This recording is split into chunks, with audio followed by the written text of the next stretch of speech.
Sir sir sir sir sir ఒకసారి పట్టుకోండి sir ఒక్కసారి సార్ ఒకసారి సార్ సార్ ఇప్పుడు బాబు మోహన్ గారు మాట్లాడతారు. దూరంగా టికెట్ మీకే సార్ అన్నారు అని పోయినసారి నా పేరు పెట్టకుండానే లిస్టులో అతని దూరంతో పెట్టి అతను డిపాజిట్ కూడా రాలేదనుకోండి, నేనైతే ఎంపీగా ఉండేవాడిని. ఎవరితో పెట్టి పంపారు. నేను వెంటనే ఢిల్లీకి ఫోన్ చేశాను. ఏంటి వాటి తీసాను అడిగాను. ఇది లక్ష్మణ్ని తీసి పారేశారు. సరే ఇవన్నీ జరిగినాయి. వద్దురా నాయన రాజకీయం అనుకున్నాను అని నాకు మళ్ళీ ఎమ్మెల్యేగా పోటీ చేయమంటున్నాడు. నాకు చిన్న డౌట్ వచ్చి వెంటనే ప్రెస్ మీట్ పెట్టి మరీ చెప్పిన, నేను ఎమ్మెల్యేగా పోటీ చేయట్లేదు, నాకు ఎమ్మెల్యే టికెట్ వద్దు, ఎవ్వరు కనిపించుకోండి అని కూడా చెప్పాను. అప్పటికి 2 లిస్టులు వచ్చినాయి. 3వ లిస్టులో నా పేరు అనౌన్స్ చేశారు. ఎంత దుర్మార్గం అండి ఇది! ఇది ఈ రాజకీయ పట్టరా దీన్ని హెచ్చకుండా రాజకీయం ఉంటుంది. ఉడుకుక్కల రాజకీయం పెంచి మళ్ళా నీకు ఎంపీ టికెట్ నువ్వు అన్నావు కదా, అది నీకే కానీ అది ఇప్పుడు కాదు కదా, ఇప్పుడైతే నీలాంటి క్యాండిడేట్ దొరకట్లేదు మాకు అని పెట్టారు.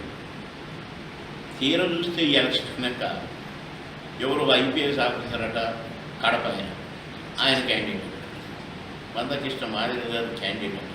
అది నా పేరే లేదు. నేను అక్కడ జిల్లా అధ్యక్షులు వాళ్ళకు సార్ వాళ్ళని వాళ్ళని ప్రచారమే చేసుకోమన్నారు, మీరేంటి సార్ మీరేం మాట్లాడలేదు అన్నారు.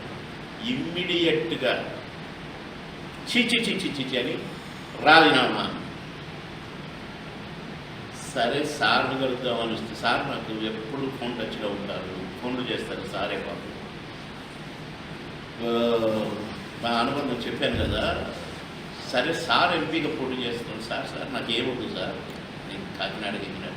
నువ్వు అసలు ప్రచారం చేయకుంటే ఎమ్మెల్యే అయిపోతావు, నాకు వద్దు సార్, నేను మీకు ప్రచారం చేస్తాను అన్న. తప్పకుండా పోయి ప్రచారం చేయాలి. ప్రచారం చేసినా పెట్టావు కండ వేసుకోవద్దా కాదు, ఇప్పుడు వేసుకో. మీ ఆజ్ఞ ఎట్టాగో మీకు సర్వహక్కులు ఉన్నాయి కదా నా మీద. కేపాల్ గారి కోసం ఏమైనా చేస్తా, అది వేరే విషయం. ఎక్కడికి రమ్మంటే అక్కడికి వెళ్ళినా. విజయ్ నుండి కూడా నేను షూటింగ్లో ఆపేసి వెళ్ళినాను సార్ కోసం. కానీ ఒక కోరిక తీరలే. సార్ సొంత ఫ్లైట్లో వచ్చినప్పుడు ఆ ఫ్లైట్లో నేను కూర్చోవాలనుకున్నా కానీ నేను ఇక్కడ లేను. ఫ్లైట్ పోయినాక హైదరాబాద్ వచ్చాను. కాదు సార్, వెళ్ళిపోయినాక రిటర్న్ అయిన తర్వాత ఒక తమిళ షూటింగ్ వెళ్ళి అలా సరే సార్ వరంగల్ అన్నారు, అనౌన్స్ చేశారు. దానికి టైం ఉంది కానీ నేనైతే రెడీ. ఎందుకంటే నేను అక్కడ కూర్చాను. నేను ఎర్రబెల్లి దయాకర్రావు గారికి ప్రచారం చేసేటప్పుడు ఆయన ప్రచారం అంతా నేనే చేశాను. కానీ చాలా నా తమ్ముడు గెలిపించాడు, నా తమ్ముడు ప్రచారం చేశాడు. మొత్తం ఎంపీ కాన్స్టిట్యుయెన్సీ మొత్తం నేను ప్రచారం చేయాల్సి వచ్చింది. అప్పుడు యాడికి పోయినా నువ్వు ఈడ కూర్చున్నా ఉన్నావు కదా, నువ్వు ఇడ చేయాలి కానీ నువ్వు ఆడ చేసిన ఇంటి మీద కూడా అంటే టైం వచ్చినప్పుడు తప్పకుండా చేస్తాను అని ఇక ఈ వద్దులే కానీ ఎంపీగా పోదాము అని నేను బీజేపీలో చేరితే వాళ్ళేమో అట్లా చేయించారు. కనుక ఇంక వద్దులే అనుకున్నాను. సార్ ఏమో ఇప్పుడు ఇదన్నారు. సరే కానీ ఎట్లయినా నేను రెడీ. నాకు ఎట్టాగో పోయాలి, ఎంపీగా పొడి చేయాలని కోరుకుంది కదా.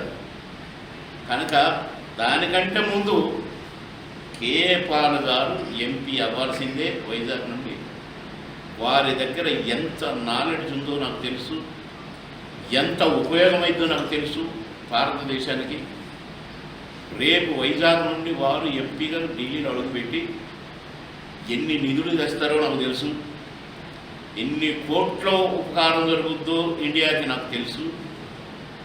మోడీ గారికి, నడ్డా గారికి, వీళ్ళందరికీ, రూపాల గారికి వారి యొక్క దగ్గర కూడా నాకు తెలుసు, అమిత్ షా గారి పిల్లలు. కనుక వాళ్ళు సార్ కనుక ఎంపీ అయితే బ్రహ్మాండంగా వాడుకునే కెపాసిటీ ఫ్యూచర్ ఎలక్షన్కి కంటెస్ట్కి ఇది అవసరం కనుక ఏమండి ఉంచుకోవడం మంచిది. ప్రేమ గట్టి దాచిపడి కూర్చున్నది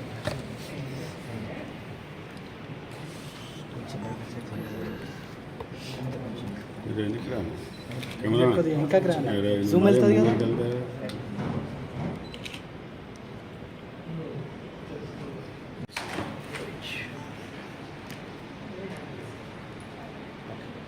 కరెక్ట్. మరిన్ని వీడియోస్ కోసం ఛానల్ ని సబ్స్క్రైబ్ చేయండి, లేటెస్ట్ అప్డేట్స్ కోసం వాట్సాప్ ఛానల్ ని ఫాలో చేయండి అండ్ లింక్ డిస్క్రిప్షన్ లో ఉంది.